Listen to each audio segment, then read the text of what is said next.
Mole concept समझाऊंगा आज, बहुत इंपॉर्टेंट कॉन्सेप्ट है ये पूरा।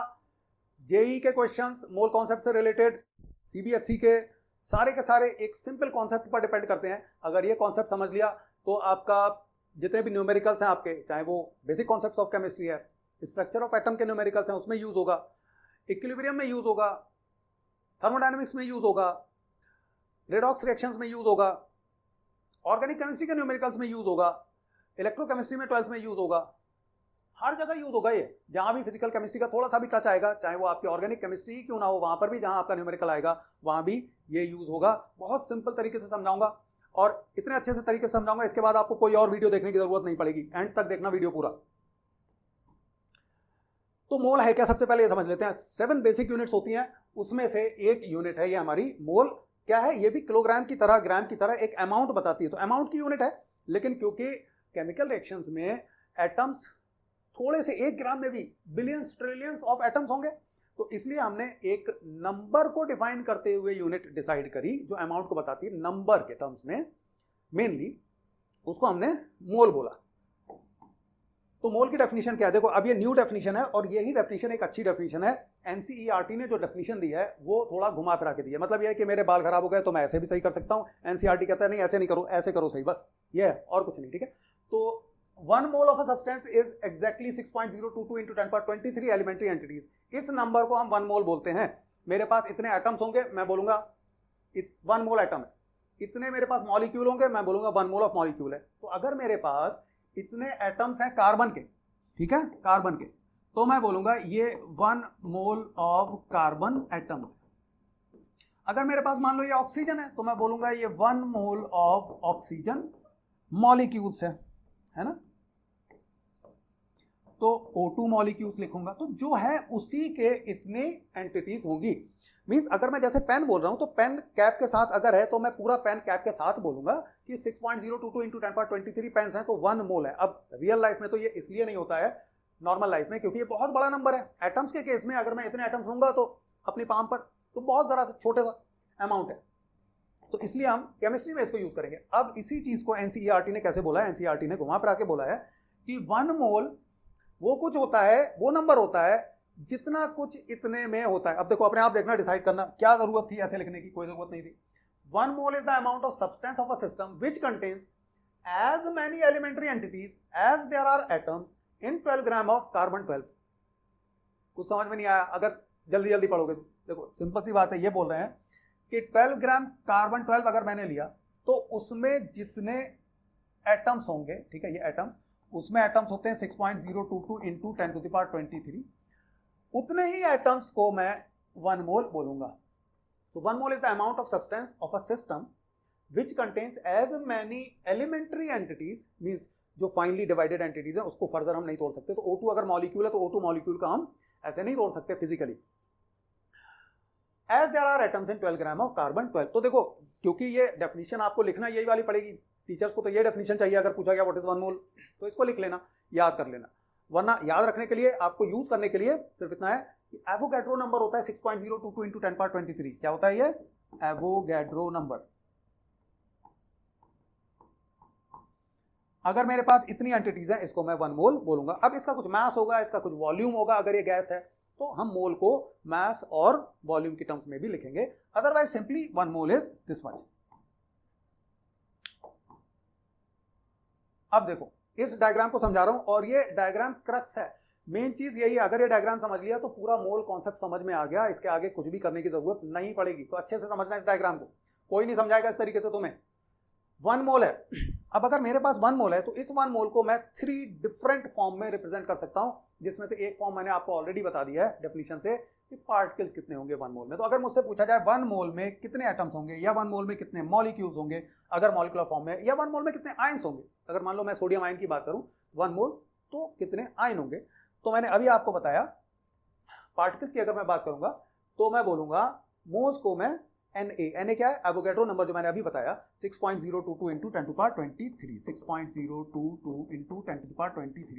देखो कुछ बुक्स में यहाँ 6.023 into 10^23 लिखा है, जो रॉन्ग है, गलत है। लेकिन क्योंकि अगर लिखा है तो आप वही यूज करना, करेक्ट 6.022 into 10^23 है। तो 1 मोल में कितने होंगे 1 इंटू 6.022 इंटू 10^23 पार्टिकल्स होंगे। 2 मोल्स में कितने होंगे 2 इंटू 6.022 इंटू 10^23 पार्टिकल्स होंगे। तो मोल को मैं पार्टिकल्स में कन्वर्ट कर सकता हूं। पार्टिकल अगर कार्बन है तो एटम्स होंगे, अगर नाइट्रोजन है तो नाइट्रोजन गैस N2 की फॉर्म में रहता है तो मॉलिक्यूल होंगे। अगर मैं बोलूंगा 1 मोल ऑफ HCl है तो 6.022 इंटू 10^23 मॉलिक्यूल्स होंगे, क्योंकि HCl मॉलिक्यूलर फॉर्म में एग्जिस्ट करता है। अब देखो रिवर्स क्या होगा, अगर मुझे पार्टिकल दे रखे हैं तो यहाँ मल्टीप्लीकेशन था, यहाँ डिवीजन हो जाएगा। इस डायग्राम को जरूर याद रखना, ये डायग्राम बहुत इंपॉर्टेंट है, यूज होगा बार बार। तो मुझे मान लो दे रखा है 6.022 इंटू 10^23 पार्टिकल्स है, उसमें कितने मोल होंगे 1 होंगे, क्योंकि उस पार्टिकल्स को मैं Na से डिवाइड कर दूंगा। मैं 6.022 इंटू 10^23 को 6.022 इंटू 10^23 से ही डिवाइड कर दूंगा तो 1 मिलेगा मुझे, ये याद रखना। अब दूसरा आता है, हम मोल को गैसियस वॉल्यूम में भी रिप्रेजेंट कर सकते हैं। तो बस ये वाला जो कन्वर्जन है ध्यान रखना गैसेस के लिए। यहां मैंने क्या बात करी किसी चीज की, मैंने बोला मोल मल्टीप्लाइड बाई Na, चाहे कोई भी कंपाउंड हो, हमें नहीं मतलब। अगर एटम्स है तो एटम्स मिलेंगे, मॉलिक्यूलर फॉर्म में मॉलिक्यूल्स मिलेंगे, आयनिक फॉर्म में तो आयंस मिलेंगे। लेकिन मुझे नहीं मतलब कि वो कौन सा कंपाउंड है, वेदर गैस है या वो आपका लिक्विड है या सॉलिड है या उसका मोलर मास क्या है, मुझे कोई मतलब नहीं उससे, ठीक है। यहाँ पर अब यहाँ पर आ गया गैसियस वॉल्यूम, ये सिर्फ गैसेस के लिए। और दूसरा एसटीपी पर है। एसटीपी क्या होता है, स्टैंडर्ड टेम्परेचर एंड प्रेशर। तो स्टैंडर्ड टेम्परेचर एंड प्रेशर होता कितना है, standard temperature is 0 degree Celsius and standard pressure is 1 atm। ये स्टैंडर्ड टेम्परेचर एंड प्रेशर है। इस पर अगर मान लो मेरे पास 1 atm है और 0 डिग्री सेल्सियस है, तो किसी भी गैस, आइडियल फॉर्म की बात कर रहे हैं, आइडियल, किसी भी गैस का अगर मेरे पास 22.4 लीटर होगा, मान लो ये कंटेनर मैंने लिया और इस कंटेनर का वॉल्यूम 22.4 लीटर है और ये एसटीपी पर है गैस इसमें, तो इसके अंदर कोई सी भी गैस अगर है तो उसका 1 मोल होगा, ये ध्यान रखना। इसका मतलब अगर ये 1 मोल होगा तो उसमें कितने मॉलिक्यूल्स होंगे 6.022 इंटू 10^23, क्योंकि ये भी तो 1 मोल है बाय डेफिनेशन। हमने बोला था कि ये 1 मोल है ना, और यहां से भी हमने निकाला 1 मोल में कितने पार्टिकल होंगे, इतने होंगे। तो 22.4 लीटर क्या है, 1 मोल है एसटीपी पर। 6.022 इंटू 10^23 क्या है, 1 मोल है। यहां पर कुछ नहीं है कंडीशन, चाहे वो एसटीपी का हो, चाहे वो आप गैस का हो, चाहे लिक्विड का हो, चाहे सॉलिड का हो, ये चीज आपका 1 मोल है। सिमिलरली ये चीज आपकी 1 मोल है। 22.4 litre will be equal to 1 mole. Condition है कि टेम्परेचर 0 डिग्री सेल्सियस होना चाहिए और प्रेशर 1 atm होना चाहिए। तो इसका मतलब अगर 1 मोल का वॉल्यूम 22.4 लीटर है, 2 मोल्स का कितना होगा, 2 इंटू 22.4। तो जितने भी मोल्स हैं मैं मल्टीप्लाई कर दूं 22.4 से, तो मुझे वॉल्यूम, टोटल वॉल्यूम मिल जाएगा। तो मैं यही करता हूं, यहाँ पर मैं मल्टीप्लाई कर देता हूं मोल्स को 22.4 लीटर से, तो मुझे गैसियस वॉल्यूम मिल जाता है। अब ये 22.4 लीटर जो है, क्या मैंने बोला कि ऑक्सीजन के लिए है या कार्बन डाइऑक्साइड के लिए, नहीं, किसी भी गैस के लिए अगर एसटीपी है तो 1 मोल का वॉल्यूम 22.4 लीटर होगा, and that's why it is called molar volume. 1 मोल का वॉल्यूम है इंडिपेंडेंट ऑफ द गैस। कौन सी गैस की बात कर रहे हैं, this is called molar volume. 1 मोल का वॉल्यूम है तो हम इसे क्या बोल रहे हैं यहाँ पर, this is called molar volume. तो क्या ये गैस डिपेंडेंट है, नहीं, किसी भी गैस के लिए 22.4 लीटर ही होगा। रिवर्स ऑब्वियसली डिवीजन हो जाएगा। तो अगर मुझे वॉल्यूम दिया हुआ है, मोल निकालना है, तो मैं डिवाइड कर दूंगा, वॉल्यूम डिवाइडेड बाय 22.4 लीटर। आपको देखो याद रखना है, मोल से जब हम कुछ और बना रहे हैं वो ज्यादा आसान है, जब हम दूसरा करेंगे तो उसका रिवर्स हो जाएगा, और भी आसान है, अभी बता रहा हूं। अब थर्ड है मोल को रिप्रेजेंट करना इन टर्म्स ऑफ मास, क्योंकि मोल में मैं कह सकता हूं कितने पार्टिकल है, मोल में मैं कह सकता हूं उसका वॉल्यूम क्या है, और मोल में मैं कह सकता हूं उसका मास क्या है। अब देखो गैसियस वॉल्यूम की बात तो हमने यहां कर ली, अभी हम अगर लिक्विड सॉलिड के वॉल्यूम की बात करेंगे तो वो कहां से निकालेंगे, वो यहीं से निकलेगा, मास से। तो मोल को अगर हम मास के टर्म्स में रिप्रेजेंट करेंगे तो कैसे करेंगे, देखो आपने देखा होगा, अगर पहले मोल के बारे में आपने बात सुनी है कि एटॉमिक मास होता है और atomic mass, molecular mass, I hope कि आपने पहले से समझ रखा है। तो यहां पर अगर 1 मोल है तो 1 मोल के मास को हम मोलर मास बोलते हैं। इसको हम मोलर मास क्यों बोलते हैं, ये 1 मोल का मास होता है, इसलिए हम इसको मोलर मास बोलते हैं, ठीक है। अभी मैं बात करूंगा कि इसमें हम कैसे इसको इंटर कन्वर्जन करते हैं, उसकी भी बात करूंगा मैं अभी। तो मान लीजिए मैंने बोला कि मेरे पास सिंपल एक H2O है, ठीक है, H2O है। तो अगर H2O है तो इसका मोलर मास क्या होगा, basically 2 times atomic mass of hydrogen. Hydrogen का एटॉमिक मास 1 है, इसको 2 से मल्टीप्लाई कर दिया, ऑक्सीजन का 16 है, टोटल 18 हो गया। तो 18 ग्राम मोलर मास हुआ H2O का। तो अगर मैं बोलूंगा 1 मोल मेरे पास है, तो ग्राम में निकालने के लिए मैं क्या कर रहा हूं, मोलर मास से मल्टीप्लाई कर रहा हूं। तो अगर मेरे पास 2 मोल्स होंगे तो मास निकालने के लिए क्या करूंगा, मोलर मास से मल्टीप्लाई करूंगा, तो ये 2 इंटू 18 ग्राम हो जाएगा। 3 मोल्स होंगे तो 3 इंटू 18 ग्राम हो जाएगा। तो इसका मतलब अगर मुझे मोल को मास में कन्वर्ट करना है तो मोलर मास से मल्टीप्लाई कर देना है, वो मैं यहां पर कर दूंगा।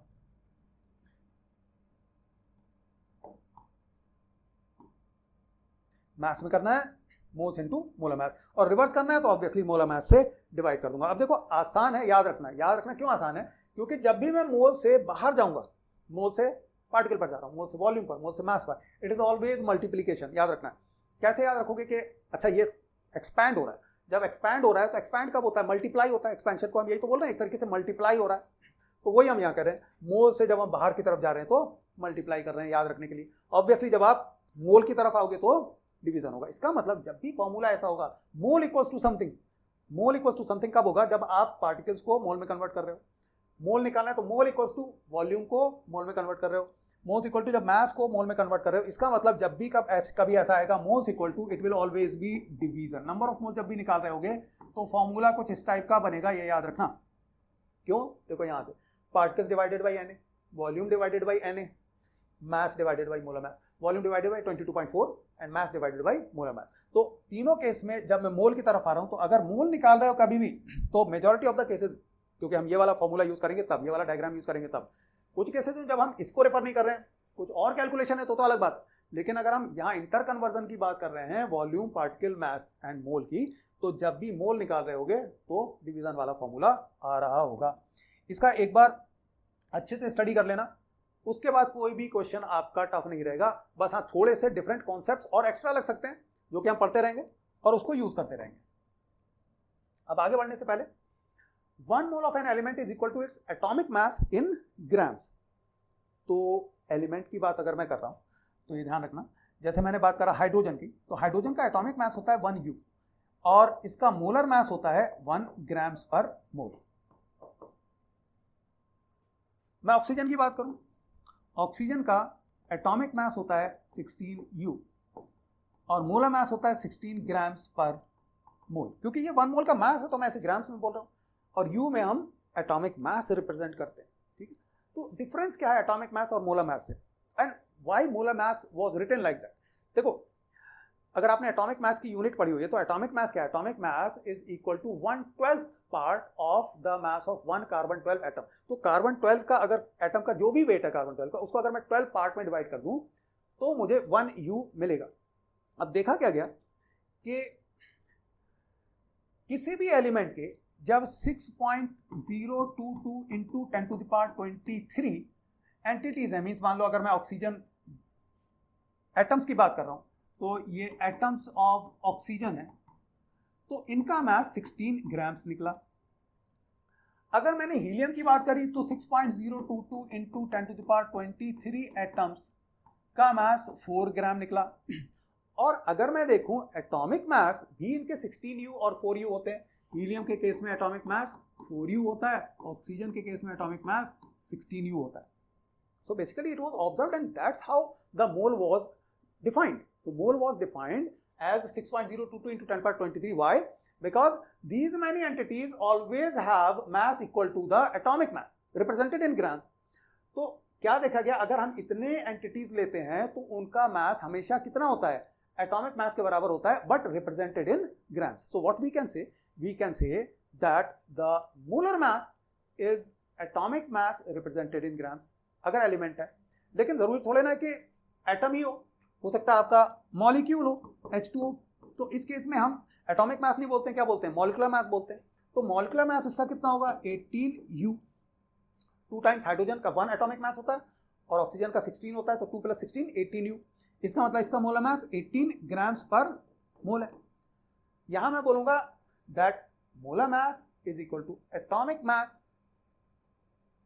molecular mass because it is molecule, molecular mass represented in grams। तो सिंपल सी बात है, अगर मैं एटम्स की बात करूंगा तो मैं बोलूंगा the molar mass is equal to atomic mass represented in grams. अगर मैं मॉलिक्यूल्स की बात करूंगा तो मैं बोलूंगा molar mass is molecular mass represented in grams. और रीजन मैंने आपको बता दिया, क्यों, क्योंकि इतने ग्राम्स में इक्वल टू मॉलिक्यूलर मास या इक्वल टू एटॉमिक मास, अगर उतने ग्राम हम लेते हैं तो उसमें 6.022 इंटू 10^23 एंटिटीज ही मिलती हैं हमें हमेशा। कांस्टेंट है तो हमने उसको 1 मोल बोल दिया। वहां से ये आपका 6.022 इंटू 10^23 आता है निकल के। So 1 mole of an element is equal to its atomic mass in grams. Similarly, 1 mole of compound is equal to its molecular mass in grams. Compound, for example, H2O. अब ये एलिमेंट तो है नहीं H2O, H2O तो compound हो गया। अब यहाँ से एक और टर्म स्टार्ट हो जाती है मोल की, और जहां students majority of the times गलती करते हैं, क्योंकि हम ये बोल रहे हैं 1 mole of an element is equal to its atomic mass in grams, हम 1 मोल को कई बार ग्राम एटॉमिक मास भी बोलते हैं। अब देखो यहाँ पर क्योंकि ग्राम आ गया तो बच्चे क्या समझते हैं, बच्चे समझते हैं कि मास की बात हो रही है, नहीं मास की बात नहीं हो रही। तो बहुत ध्यान रखना, जब भी ग्राम एटॉमिक मास लिखा हो या ग्राम एटम्स लिखा हो, इसको हम ग्राम एटम्स भी लिखते हैं, it is not mass, it is not mass, this is actually mole, it is mole. इसका मतलब यह है कि atomic mass represented in grams. Similarly जब कंपाउंड है तो मोल को हम ग्राम मॉलिक्यूलर मास या ग्राम मॉलिक्यूल्स भी बोलते हैं। अब समझ में आना चाहिए आपके पास, आपको क्यों बोल रहा हूं मैं ये, क्योंकि 1 mole is molecular mass represented in grams. For example water का मैंने आपको एग्जांपल दिया था, मॉलिक्यूलर मास कितना था 18U, represented in grams 18 gram will be 1 mole, और 1 mole will always have 6.022 into 10^23 entities, particles. अब आगे बढ़ते हैं। अब ये इंडिकेटिव अमाउंट दिखा रहा हूं 4 सब्सटेंसेस की, कि हैं सारे के सारे 1 मोल, लेकिन कम ज्यादा होंगे डिपेंडिंग ऑन कि मॉलिक्यूल का साइज कितना है। अगर हाइड्रोजन है तो वो बहुत छोटा एटम होगा, तो उसके 6.022 इंटू 10^23 कम स्पेस लेंगे। अगर मैं ऑब्वियसली लिक्विड फॉर्म की बात करूंगा या सॉलिड फॉर्म की बात करूंगा, गैस तो एक्सपैंड हो जाएगी। तो अगर मैं कॉस्टिक सोडा की बात करता हूं, कॉस्टिक सोडा क्या होता है, कॉस्टिक सोडा होता है NaOH, सोडियम हाइड्रोक्साइड। इसका मोलर मास क्या होगा, sodium 23 plus oxygen 16 plus hydrogen 1 equals to 40। तो अगर 40U है, मैंने अभी बताया, molecular mass represented in grams will be 1, तो इसका मतलब ये कितना होगा 40 ग्राम्स होगा। 1 मोल अगर है तो 40 ग्राम्स होंगे इसमें। अब मैं बात करता हूं यहां पर एसिटिक एसिड। एसिटिक एसिड क्या होता है आपका, CH3COOH, CH3COOH। अब इसका जब आप सम करोगे तो वो 60 आता है, ठीक है, 60U। इसका मतलब इसका मोलर मास कितना हो गया 60 ग्राम्स। 1 मोल में कितने ग्राम्स होंगे 60 ग्राम्स होंगे, क्योंकि इसका मॉलिक्यूलर मास 16U आया है। अब ग्लूकोज की बात कर लेता हूं। ग्लूकोज का फॉर्मूला होता है C6H12O6। इसका मॉलिक्यूलर मास जब सम करोगे 12 इंटू 6, देखो 6 कार्बन है, कार्बन का एटॉमिक मास 12 होता है, 12 हाइड्रोजन का एटॉमिक मास 1, 6 ऑक्सीजन का एटॉमिक मास 16, इनको सम करोगे तो 180 आएगा। और ये याद होना चाहिए, ग्लूकोज का एटॉमिक मास 180, सुक्रोज का 342, कैल्शियम कार्बोनेट का 100, एसिटिक एसिड और यूरिया दोनों का 60, HNO3 का 63, NaOH का 40, ये सब याद रखना। तो इसका मतलब क्या हुआ, ये अगर 180U है तो इसके 180 ग्राम्स विल मेक 1 मोल। तो 1 मोल में कितने ग्राम्स होंगे 180 ग्राम्स। अब इन सब में ध्यान रखना, क्योंकि ये 1 मोल है, पार्टिकल सब में 6.022 इंटू 10^23 ही होंगे। वो डेफिनेशन ही बता दी मैंने शुरुआत में ही एकदम से। नेक्स्ट और देख लेते हैं, एक वाटर। तो वाटर अगर आपका है तो ये आपका क्या होगा H2O। तो H2O का कितना होगा 2 × 1 + 16, 18U। इसका मतलब 18 ग्राम्स होंगे इसके 1 मोल में। और इन सब में इसके 40 ग्राम में, इसके 60 ग्राम में, इसके 180 ग्राम में, इसके 18 ग्राम में 6.022 इंटू 10^23 पार्टिकल्स होंगे, मॉलिक्यूल्स होंगे यहाँ पर पार्टिकल्स। आप क्वेश्चन देखो, ठीक है, वही डायग्राम यूज करेंगे। क्वेश्चन है calculate the number of atoms in 0.5 mole atoms of carbon 12। Number of moles atoms निकालना है इन 0.5 मोल एटम्स ऑफ कार्बन। देखो यहाँ थोड़ा सा समझो, एटम्स निकालना है, और यहाँ मोल एटम्स क्यों लिखा है, ना भी लिखा हो तब भी आपको पता है कि कार्बन जो है, कार्बन C12 एटॉमिक फॉर्म में तो एग्जिस्ट करता है। तो अगर मैं मोल से निकालूंगा पार्टिकल्स तो मुझे क्या मिलेंगे, एटम्स ही मिलेंगे, क्योंकि carbon exist in atomic form. अगर यहाँ मैं ऐसी एंटिटीज की बात करता जो मॉलिक्यूलर फॉर्म में होता तो उससे मुझे मॉलिक्यूल मिलते मोल में डायरेक्ट। तो हम यहाँ पर क्या करेंगे, डायग्राम यूज करेंगे, ये डायग्राम, ठीक है। देखो क्या गिवन है, क्या निकालना है, बस इस डायग्राम में वही लगाना है, बार बार वही लगाना है, और सारा मोल कॉन्सेप्ट समझ में आ जाएगा। गिवन है हमें 0.5 मोल, तो यहाँ पे लिख लो हमारे पास भैया 0.5 मोल है, हमें निकालना है पार्टिकल। तो कौन सा वाला आपका कन्वर्जन लगेगा, ये वाला कन्वर्जन लगेगा, मतलब मोल्स को Na से मल्टीप्लाई करना है। तो 0.5 मोल को 6.022 इंटू 10^23 से मल्टीप्लाई कर देंगे, बोलेंगे हमारे पास यहाँ पर मोल्स हैं 0.5, Na की वैल्यू है 6.022 इंटू 10 टू द पावर 23। देखो 0.5 से मल्टीप्लाई करने का मतलब क्या है, इसका हाफ कर दो तो 6.022 का हाफ क्या होगा 3.011 इंटू 10 पावर 23। तो आंसर क्या आ जाएगा 3.011 into 10 power 23 atoms. Next question पे आ जाते हैं अब जल्दी से। Calculate the number of atoms in 32 grams of sulphur. Again देखो क्या गिवन है डायग्राम में, जल्दी से देखो यहाँ पर इस डायग्राम में निकालना क्या है, calculate the number of atoms. Number of atoms निकालना है, यानी कहाँ जाना है हमें, यहाँ जाना है। गिवन क्या है 32 ग्राम्स ऑफ सल्फर गिवन है, इसका मतलब मास गिवन है ये वाला। तो यहां से अगर मैं पार्टिकल्स तक जाऊंगा तो कैसे जाऊंगा, देखो पहले ये वाला पाथ और फिर ये वाला path.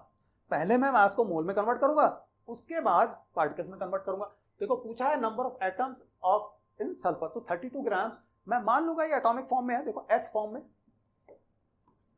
Although it exist as S8 है ना। तो आप दो तरीके से कर सकते हो, मैं दोनों ही समझाऊंगा क्योंकि कई बार स्टूडेंट्स को कंफ्यूजन हो जाता है। अभी मैं ये मान के चल रहा हूं कि ये एटॉमिक फॉर्म में है, यहाँ पर पहले से ही एटम्स में कन्वर्टेड है, मॉलिक्यूलर फॉर्म में नहीं है। तो समझो क्या कर रहे हैं, मेरे पास यहाँ 32 ग्राम्स है। 32 ग्राम्स अगर है और मुझे पता है कि सल्फर का एटॉमिक मास कितना होता है 32U होता है, तो इसका मतलब इसका मोलर मास कितना हो गया 32 ग्राम्स पर मोल हो गया। तो अगर मैं 32 ग्राम को मोल में कन्वर्ट करूंगा given mass divided by molar mass, तो इसका मतलब 32 grams divided by 32 grams per मोल, तो मुझे क्या मिला 1 मोल। इसका मतलब 1 मोल है मेरे पास, मास को मैंने मोलर मास से डिवाइड कर दिया सल्फर के, और अगर 1 मोल है तो 1 इंटू Na, आंसर क्या हो गया 6.022 इंटू 10 पावर 23। Na की वैल्यू आपने सब्स्टिट्यूट कर दी, तो आंसर आपका क्या आएगा यहाँ पर 6.022 इंटू 10 पावर 23 एटम्स। अब देखो कई बार क्या होता है कि बच्चे कंफ्यूज हो जाते हैं, कुछ क्वेश्चन हम आगे करेंगे तो उसमें देखेंगे भी। सल्फर जो एग्जिस्ट करता है वो सल्फर एग्जिस्ट करता है एज S8 मॉलिक्यूल, ये आपने पहले भी पढ़ा होगा, ठीक है। क्राउन स्ट्रक्चर इस टाइप का बनता है, ये वाला अगर याद हो आपको, ठीक है, वो वाला स्ट्रक्चर बनता है। तब भी आंसर हमारा वही आएगा। हम यहाँ अगर मॉलिक्यूल इसको मान लेंगे तो हम यहाँ मोलर मास मॉलिक्यूल का लेंगे और हमें यहाँ मॉलिक्यूल्स मिलेंगे, उन मॉलिक्यूल्स को हम एटम में कन्वर्ट करेंगे कैसे, मल्टीप्लाइड बाई 8, क्योंकि एक मॉलिक्यूल में कितने एटम्स हैं 8 हैं। अगर मैं S8 लिख रहा हूँ तो इसका मतलब एक मॉलिक्यूल में कितने एटम्स हैं 8, तो मेरे पास यहाँ मॉलिक्यूल आएंगे, 8 से मल्टीप्लाई कर दूंगा तब भी आंसर यही आएगा। देखो कैसे करते हैं इसको। अब यहाँ मैं लिखूंगा मेरे पास 32 ग्राम्स S8 है, मान लो। देखो ऐसे करोगे नहीं, जब भी ये क्वेश्चन आएगा करोगे वैसे ही जैसे मैंने बताया, मैं थोड़ा कॉन्सेप्ट क्लैरिटी के लिए बता रहा हूँ आगे। अब S8 का मोलर मास मुझे चाहिए होगा यहाँ मोल में कन्वर्ट करने के लिए, गिवन मास तो 32 ही है मेरे पास, मास थोड़े ना चेंज हो जाएगा, वो तो गिवन है 32 ग्राम। मोलर मास अब चेंज हो जाएगा, और मोलर मास अब कितना होगा, molar mass of S8 will be 8 times 32, that is 256 grams per mole। तो नंबर ऑफ मोल्स जो मुझे यहां पर मिलेंगे given mass divided by molar mass, that will be 32 divided by 256, ये मिलेंगे मुझे। और 32 डिवाइडेड बाय 256 कितना है 1/8 मोल।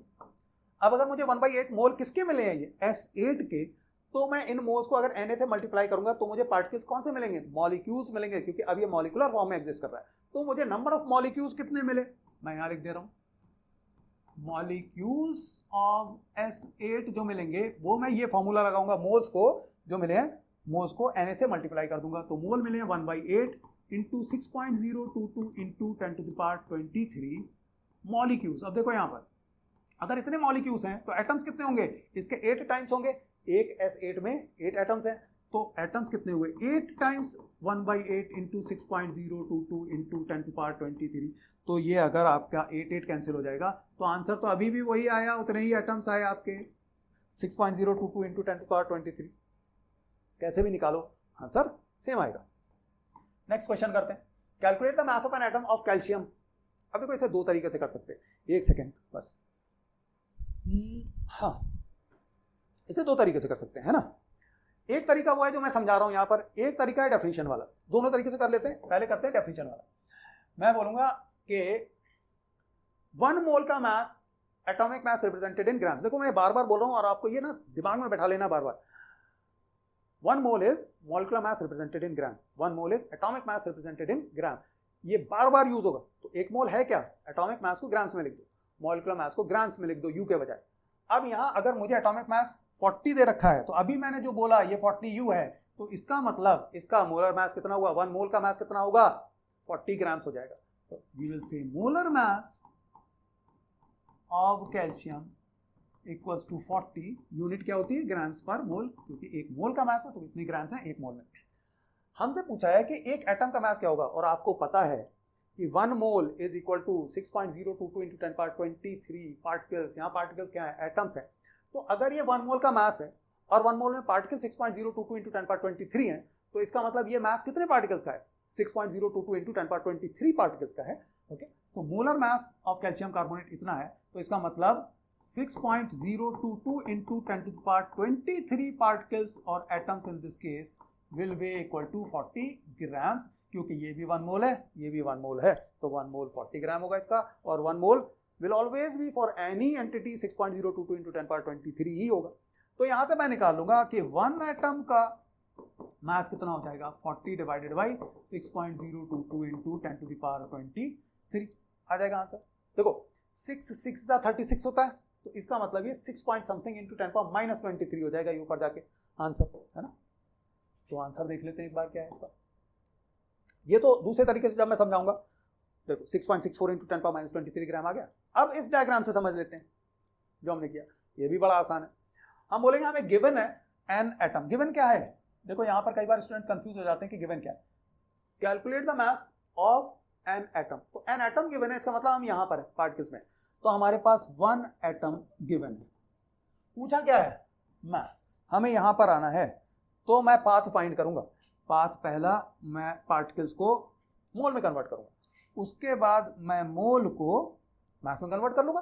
तो 1 एटम गिवन है, तो 1 डिवाइडेड बाई Na मेरे पास मोल्स आ जाएंगे। जितने भी पार्टिकल्स हैं उनको अगर मैं एवोगैड्रो नंबर से डिवाइड करूंगा तो क्या मिलेगा मुझे, नंबर ऑफ मोल्स। तो नंबर ऑफ मोल्स मुझे यहाँ मिले 1 डिवाइडेड बाई 6.022 इंटू 10⁻23, इतने मोल्स मिल गए मुझे। मोल्स मिल गए, उसको मास में कन्वर्ट करने के लिए मोलर मास से मल्टीप्लाई कर दूंगा, और मोलर मास इसका 40 ग्राम्स पर मोल होगा। तो इसका मतलब ये 1 divided by 6.022 into 10⁻23 into 40, molar mass is 40, number of moles multiplied by molar mass.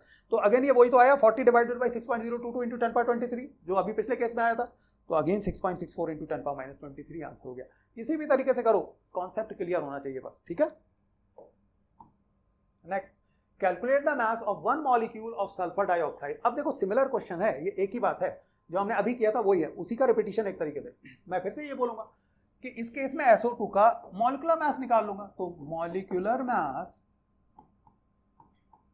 of SO2 will be 12 plus 2 times 32 और 12 plus 2 times 16। देखो सल्फर का एटॉमिक मास 32, ऑक्सीजन का 16, 2 टाइम्स कर दिया, तो ये आपका हो गया 64U। इसका मतलब इसका मोलर मास कितना हो गया, मोलर मास सल्फर डाइऑक्साइड का कितना हो गया, 64 grams per mole. Molecular mass represented in grams is molar mass. तो इसका मतलब ये 1 मोल का मास है, तो कितने मॉलिक्यूल्स का मास होगा, 6.022 इंटू 10⁻23 का।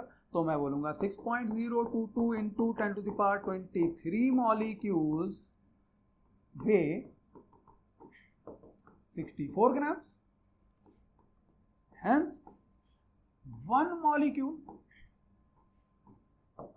64 डिवाइडेड बाई 6.022 इंटू 10⁻23। देखो 64 डिवाइडेड बाई 6, तो 60 डिवाइडेड बाई 6 आपका कितना होता है, 10 होता। तो ये मान लो 11 होगा अप्रोक्सीमेटली 1 पॉइंट समथिंग, 1.08 समझ लो। अब ये 10⁻23 हो जाएगा, तो क्लोज टू अप्रोक्सीमेटली। देखो यहाँ पर ये 11 है, ये 10⁻23 है, तो अगर मैं इसको 1.1 लिखूंगा इंटू 10⁻22 हो जाएगा। 1.1 थोड़ा डिफरेंट हो सकता है, लेट्स सी कि आंसर क्या एग्जैक्ट इसका, 1.06 इंटू 10⁻22, तो वही आंसर आ गया आपका, है ना, 1.06 इंटू 10⁻22। कुछ ना समझ में आए कमेंट में बताना, ये पार्ट नहीं समझ में आया, एक अलग से एक्सप्लेनर वीडियो बना दूंगा मैं। Next, what volume is occupied at STP by 0.2 mole of ammonia. अब देखो ये वाला ऊपर जो आपका ये वाला आर्म है ये यूज हो रहा है। क्या पूछा है, what volume is occupied, volume पूछा है हमसे।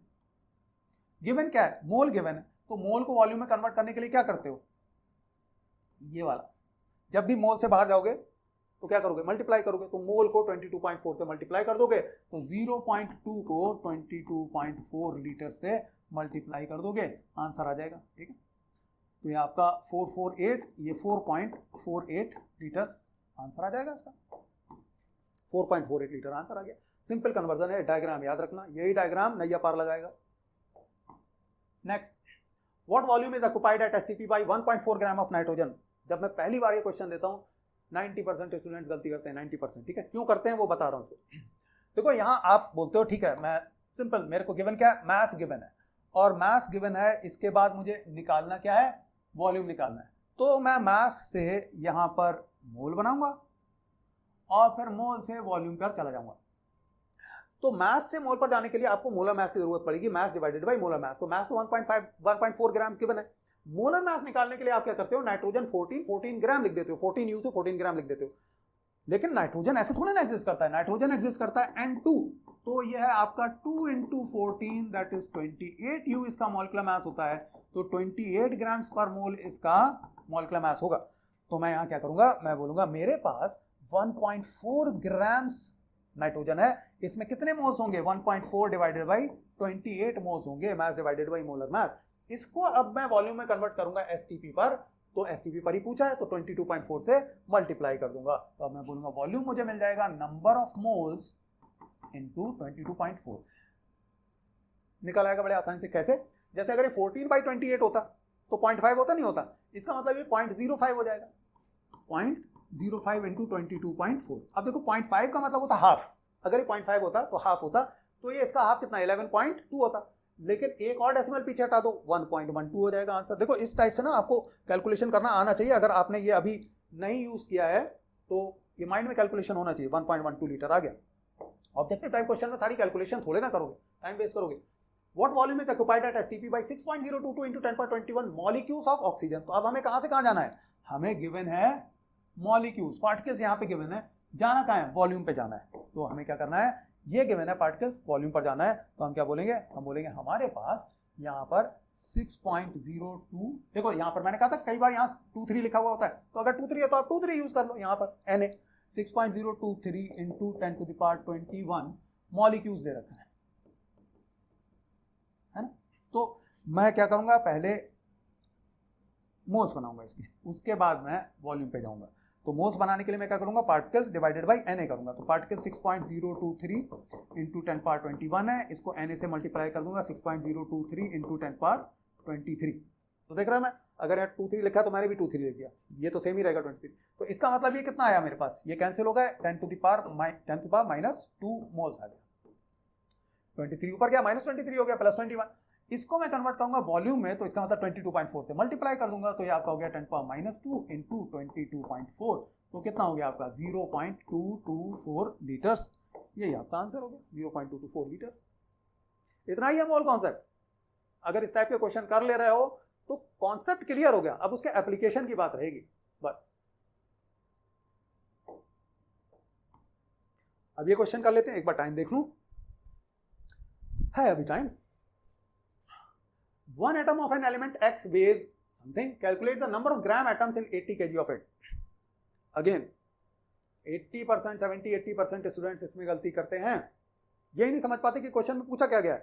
मैंने वीडियो में बहुत अच्छे तरीके से बता दिया था कि कई बार मोल को हम gram atomic mass, gram molecular mass, gram atoms, gram molecules भी बोलेंगे।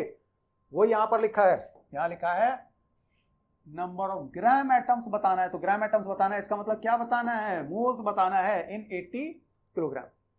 तो पहले डायग्राम देखते हैं जो हम यूज करते हैं, उसके बाद हम देखेंगे कि इस चीज को हम कहां यूज करेंगे, ये वाली चीज हम कहां यूज करेंगे जो गिवन है। तो सबसे पहले तो हमें मास गिवन है 80 kg। अब केजी में तो यूज होता नहीं मॉलिक्यूलर मास, मोलर मास, ये तो ग्राम्स में यूज होता है इन कैलकुलेशन में, ऐसा यूनिट तो यूज होगी नहीं यहाँ पर। तो हम इसको पहले ही 80,000 ग्राम्स लिख लेंगे, गलती ना हो, 80 kg नहीं, कैलकुलेशन मास यहाँ ग्राम्स में ही होगी। इस ग्राम को मैं मोल में कन्वर्ट करूंगा और उसके बाद 1 atom of an element with this much calculate the number of gram atoms, moles निकालूंगा, है ना। मोल्स निकालना है मुझे, सिंपल मोल्स निकालना। लेकिन मोल्स निकालने के लिए मुझे कौन सा फॉर्मूले की जरूरत पड़ेगी यहाँ पर, mass divided by molar mass. तो मास तो मुझे गिवन है, ये भैया मोलर मास कहां से आएंगे, ये आएंगे यहां से। मोलर मास क्या होता है, कितने एटम्स का मास होता है molar mass? 6.022 into 10 power 23, definition से ही हमें पता है। तो अगर हमें एक एटम का मास गिवन है तो मैं अगर 6.022 into 10 power 23 एटम्स का मास निकाल लूं यूनिटरी मेथड लगा के, तो वो किसके बराबर होगा? मोलर मास के बराबर होगा, क्योंकि 6.022 into 10 power 23 atoms are equal to 1 mole. तो ये इसलिए दिया हुआ है मोलर मास निकालने के लिए। तो मैं बोलूंगा यहां पर molar mass will be equal to 6.022 into 10 to the power 23 multiplied by mass of one atom, 6.644 into 10 to the power minus 23। अब देखो ये तो कैंसिल हो जाएंगे आपके, ये कैंसिल हो गए। इनको जब मल्टीप्लाई करोगे तो ये अप्रोक्सीमेटली 40 आ जाएगा, अप्रोक्सीमेटली 40 आ गया। तो अगर आपको मास से मोलर मास मास से मोल निकालना है तो आप इस मास को इस मोलर मास से डिवाइड कर दोगे। तो moles will be given mass divided by molar mass, that is 2000। अब मोल्स है यहाँ पर 2000 मोल्स, लेकिन पूछा क्या गया था मुझसे? Gram atom. तो आप यहाँ मोल्स ना लिख के जो फॉर्म पूछी गई है वो लिखो, ग्राम एटम्स। आंसर हो गया। अब देखो एग्जैक्ट अगर निकालोगे तो ये 1995.5 आएगा। मैंने यहाँ क्योंकि अप्रोक्सीमेशन कर दिया, इसको अप्रोक्सीमेटली 40 लिख दिया, तो यहाँ 2000 एग्जैक्ट आया। आंसर दोनों करेक्ट रहेंगे। आप यहाँ अगर 40 लिख के 2000 निकालोगे तब भी करेक्ट है, 1999.5 लिखोगे तब भी करेक्ट है। यहाँ मैंने 1999.5 ग्राम एटम्स लिखा है। इस क्वेश्चन को अपने आप करना जरूर, कंफ्यूजन होता है वरना। अब देखो, calculate the number of molecules and number of atoms present in 5.6 litres of ozone at STP. Again diagram से सोचो कि हमें क्या गिवन है और क्या निकालना है। हमें गिवन क्या है? 5.6 लीटर्स। हमको यहां पर 5.6 लीटर्स ओजोन दे रखा है। पूछा है हमसे calculate the number of molecules and atoms. देखो अगर मॉलिक्यूल्स आ गए तो एटम्स तो आ जाएंगे, 3 टाइम्स एटम्स होंगे, एक मॉलिक्यूल में 3 एटम है। और यहां जो मुझे पार्टिकल्स मिलेंगे वो क्या मिलेंगे? मॉलिक्यूल्स मिलेंगे, क्योंकि ओजोन किस फॉर्म में एग्जिस्ट करती है? मॉलिक्यूलर फॉर्म में एग्जिस्ट करती है। तो मैं सिंपल 5.60 लीटर को पहले मोल्स में कन्वर्ट करूंगा और मोल्स से मॉलिक्यूल्स में कन्वर्ट करूंगा। तो मैं यहां पर बोलूंगा मेरे पास moles will be volume divided by, ये वाला पाथ ही तो लगाएंगे, वॉल्यूम डिवाइडेड बाय 22.4। तो ये बेसिकली 1/4 आएगा आपका जब आप इसको सॉल्व करोगे, 1/4 आ जाएगा। इसमें कितने पार्टिकल्स होंगे? मोल्स इंटू Na, इसका मतलब 6.022 इंटू 10⁻23 से मल्टीप्लाई कर दोगे। तो मॉलिक्यूल्स कितने आ गए इसमें? इसमें मॉलिक्यूल्स आ गए, number of moles multiplied by Na। तो आंसर कितना आ जाएगा? ये अप्रोक्सीमेटली 6 डिवाइडेड बाय 4 कितना होता है? देखो 1.5 होता है। तो 1.506 जहां तक मुझे ध्यान है 23 मॉलिक्यूल्स आएंगे। अब एटम्स कितने हो जाएंगे? 3 टाइम्स हो जाएंगे। एक ओजोन में 3 एटम्स ही तो है, तो 3 इंटू 1.506 इंटू 10⁻23, तो ये आपके 4.518 इंटू 10⁻23 एटम्स हो जाएंगे। देखते हैं आंसर यही है। हाँ यही है, 1.506 इंटू 10⁻23 मॉलिक्यूल्स हैं, 4.518 इंटू 10⁻23 एटम्स हैं। फिर से देख लेना अगर ना समझ में आया हो। Next, is the molar volume of CO2 same और डिफरेंट फ्रॉम CO? मैंने बताया था कोई सी भी गैस हो उससे मतलब नहीं है। 22.4 लीटर अगर है तो वो 1 मोल होगा। तो 22.4 क्या है? मोलर वॉल्यूम है एट STP, चाहे कोई सी भी गैस हो। तो इसका आंसर है सेम होगा। ये CO2 CO क्या है? ये नाइट्रोजन होगा, चाहे सल्फर डाइऑक्साइड होगा, चाहे ऑक्सीजन होगा, चाहे ओजोन होगा। अगर STP पर स्टैंडर्ड टेम्परेचर प्रेशर पर अगर 22.4 लीटर है, मोलर वॉल्यूम है तो 1 मोल होगा। 1 मोल है तो उसका वॉल्यूम 22.4 लीटर होगा। तो सेम होगा इसका आंसर। ठीक है, इसमें कोई चीज चेंज नहीं होगी, क्योंकि यहां पर मैंने ये मेंशन नहीं किया था कि कौन सी गैस की बात कर रहे हैं। देखो यहां बस इस वाले केस में डिपेंड करता है कि किस चीज की बात कर रहे हैं। वॉल्यूम, गैसियस वॉल्यूम और पार्टिकल्स में डिपेंड नहीं करता है। क्यों यहां करता है? क्योंकि यहाँ मोलर मास पिक्चर में आ जाता है, और मोलर मास तो हर कंपाउंड का डिफरेंट होगा। तो बस यहां पर आपको देखना है कि किसी कंपाउंड की बात हो रही है, यहां पर नहीं देखना है। ठीक है, इतने क्वेश्चन अभी कर लो।